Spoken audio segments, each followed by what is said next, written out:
కావాలనుకుంటున్నారా? Shri కోస్టెడ్ Shri 2025 short term కోర్సులో చేరండి. 4 ఏళ్లలో 4366 ఫ్రీ మెడికల్ సీట్లు సాధించిన గ్రేట్ రికార్డ్ శ్రీ కోస్టెడ్ సొంతం. మార్చి 15 నుండి క్లాసులు ప్రారంభం. శ్రీ కోస్టెడ్ విజయవాడ. ఫోన్ 9858218888.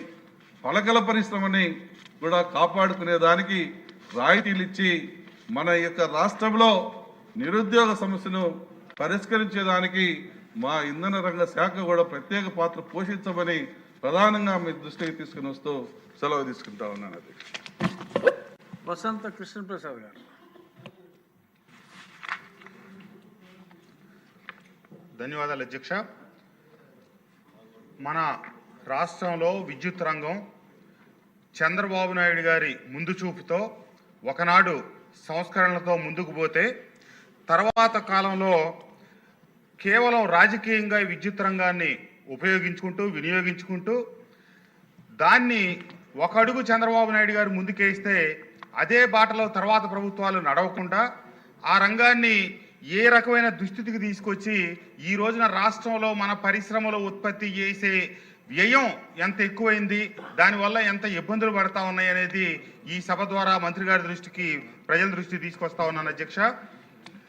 గతంలో చంద్రబాబు నాయుడు గారు 2014-19 అధికారంలో ఉండగా రెన్యూబుల్ ఎనర్జీని పరిశ్రమలో వాడుకొని తద్వారా నిలదొక్కునేటట్టుగా ఒక మంచి పాలసీ ఇచ్చున్నారు అధ్యక్ష.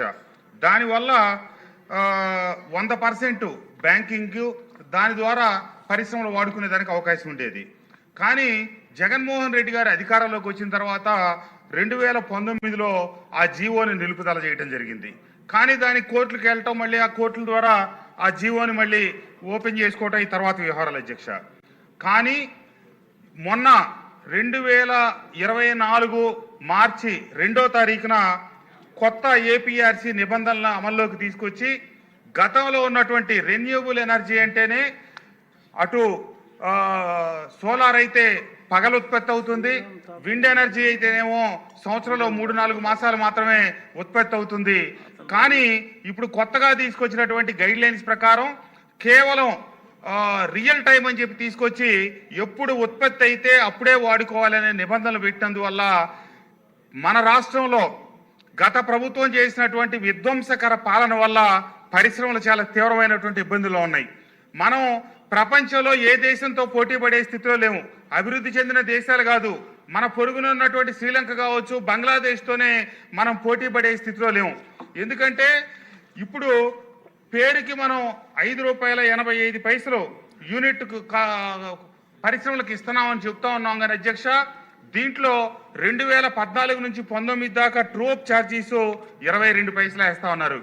సరే, 5 సంవత్సరాల కాలానికి కలిపి అంతా సమీకృతం చేసి 36 నెలల్లో 22 పైసలు చొప్పున వసూలు చేయాలని ఇప్పటికి 31 నెలల ఈ బిల్లులో ₹5.85 కాకుండా 22 పైసలు అది కలిపి ఉంది అధ్యక్ష. అదే కాకుండా 2022 ఆర్థిక సంవత్సరానికి 90 పైసలు ఇంకొక FPPCA ఛార్జీస్ అని చెప్పి మళ్ళీ వసూలు చేస్తా ఉన్నారు. అదే కాకుండా మళ్ళీ 2023 సంవత్సరానికి ఇంకొక 90 పైసలు FPPCA ఛార్జీలు అని చెప్పి వసూలు చేస్తా ఉన్నారు. ఇవన్నీ కాకుండా TOD ఛార్జెస్ ఉదయం 6 గంటల నుంచి 10 గంటల వరకు, సాయంత్రం 6 గంటల నుంచి 10 గంటల వరకు పీక్ అవర్స్ అని చెప్పి ఇంకొక రూపాయి అదనంగా వసూలు చేస్తా ఉన్నారు.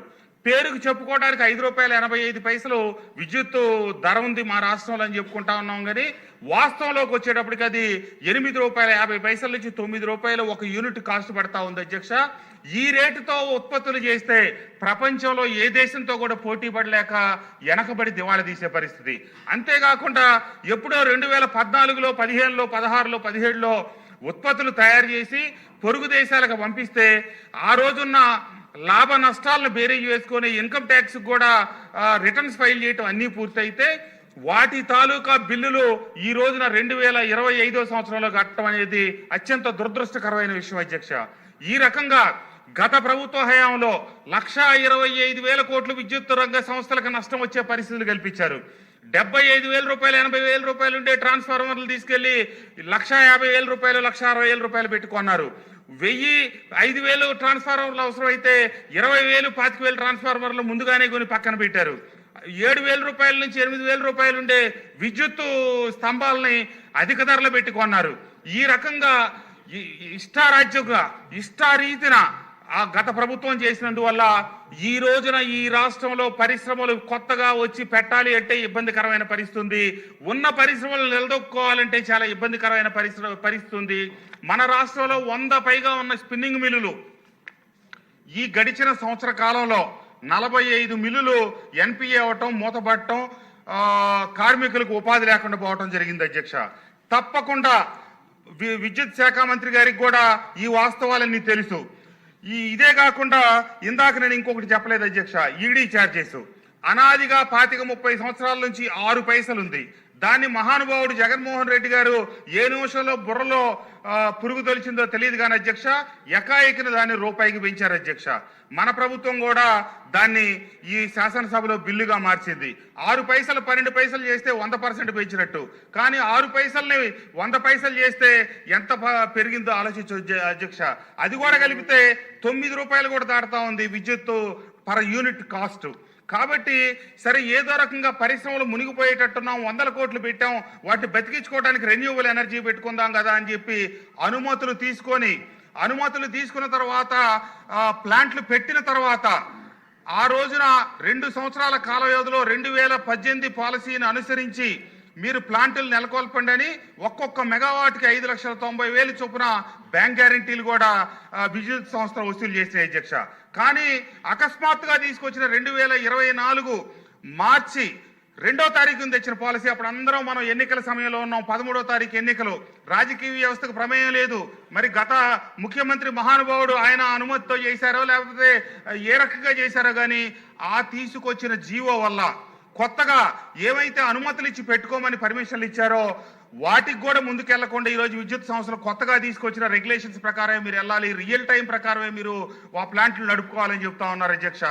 ఇందాక పుల్లారావు గారు చెప్పినట్టు నేను కూడా 20 మెగావాట్లు పెట్టాను. 70 ఎకరాల పొలం వినుకొండ దగ్గర కొని 70 కోట్ల రూపాయలు బ్యాంకు లోన్ తీసుకొని నేను 20 మెగావాట్లు పెడితే దాన్ని ఈ రోజున రియల్ టైం కింద పెడతా ఉన్నారు.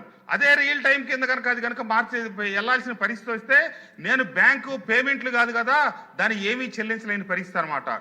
వాళ్లే అనుమతులు ఇస్తా ఉన్నారు, వాళ్లే. మీకు కూడా తెలుసు అధ్యక్ష, విద్యుత్ సంస్థలు విద్యుత్ రంగాన్ని ముందు ఏదో రకంగా పాలసీలు తేవటం, అనుమతులు ఇవ్వటం, తర్వాత గైడ్ లైన్స్ ప్రకారం అని చెప్పి కొత్త గైడ్ లైన్స్ తీసుకొచ్చి వాటిలో భూతద్దాలు పెట్టి ఎతికి లోటుపాట్లు ఎతికి వాటిని బయటికి తీసి రంగాన్ని నిర్వీర్యం చేయటం, తద్వారా పరిశ్రమల మీద అధిక భారం పడి ముందుకు నడవలేని పరిస్థితి అధ్యక్ష.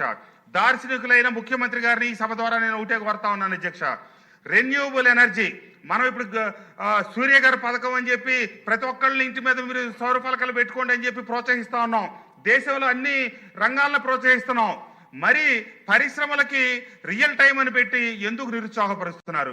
కొందరిని ఎందుకు ప్రోత్సహిస్తున్నారు, కొంతమందిని ఎందుకు నిరుత్సాహపరుస్తున్నారు?